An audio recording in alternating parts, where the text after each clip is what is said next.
po ako ngayon.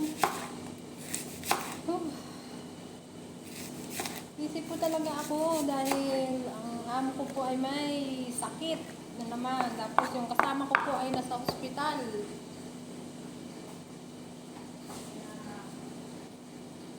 Grabe po ang trabaho ko ngayon dahil may kasama naman. Karoon po ako ng kasamang bago dito pero kailangan turuan pa po siya. Laban lang po. Busy po talaga ako. Nagluluto po ako ng kanin nila. Tapos, ito po. Wait po, ipakita ko po sa inyo. Grabe, trabaho ko ngayon. Ayan po, nagluluto po ako ng gulay na may hipon.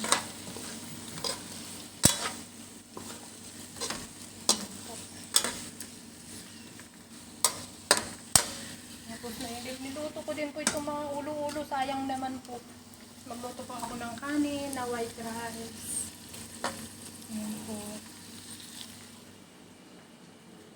Pasensya na po at busy po talaga ako dahil ang dami ko pong trabaho ngayon. Tingnan niyo po ang aking kusina. Napakaganda. Kala. Pero mamaya po naman po ay pag nagluluto po ako ay nililinis ko naman po yung mga yan. Yeah. Ayan, wait lang po. Ayusin ko lang po yung. Lagyan po natin ng konting.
Busy po ako. Pasensya na po dahil hindi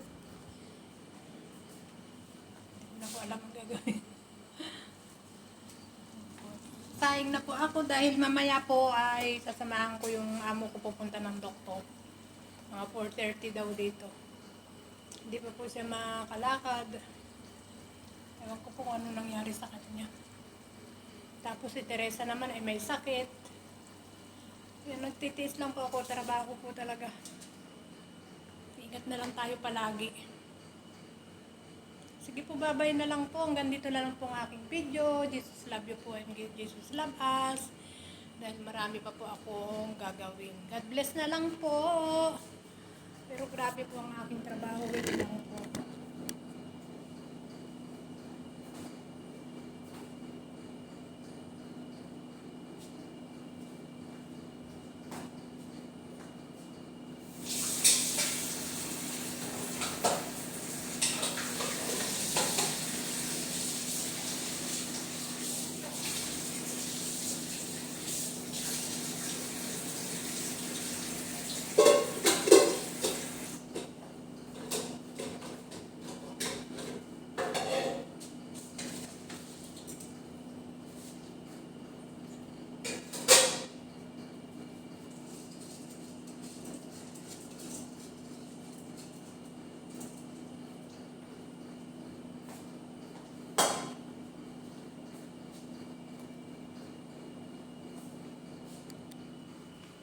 Kawawa naman po yung nanay ko dahil yung amo kong babae dahil hindi po siya makalakad.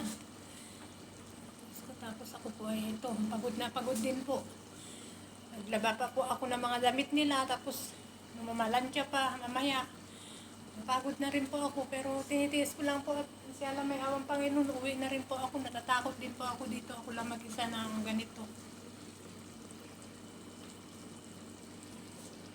Ayan. Kain ko nila. Saing na lang po ako. Tapos mamaya po, hindi po ako pupunta ngayon kay Teresa, baka bukas po. Mamaya po ay sabi sa akin ng amo ko, samahan ko po daw siyang pumunta ng hospital. Kasama yung anak po niya, ewan ko po anong kwan nila ngayon sa amo ko. Dahil sa totoo lang, hindi po siya makalakad. Masakit po yung dito niya, yung may gilid-gilid. Hindi ko po alam kung kidney dahil mahilig din po yun maalat. Kaya iwas tayo sa maalat. Sige po, babay na lang po. Hanggang dito na lang po ang aking video dahil ako po ay grabe po ang pagka-busy ko ngayon.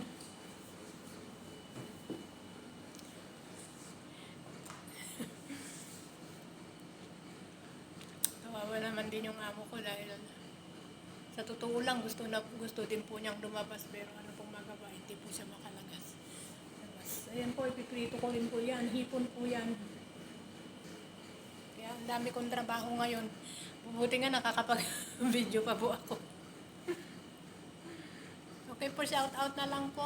And subscribe sa aking channel, Honey Beng Vlog. Ito na lang po ang aking ligaya. Bye-bye po. And thanks for watching po my YouTube channel. Bye-bye po. And please subscribe, like, and share, comment na lang po. Bye-bye po.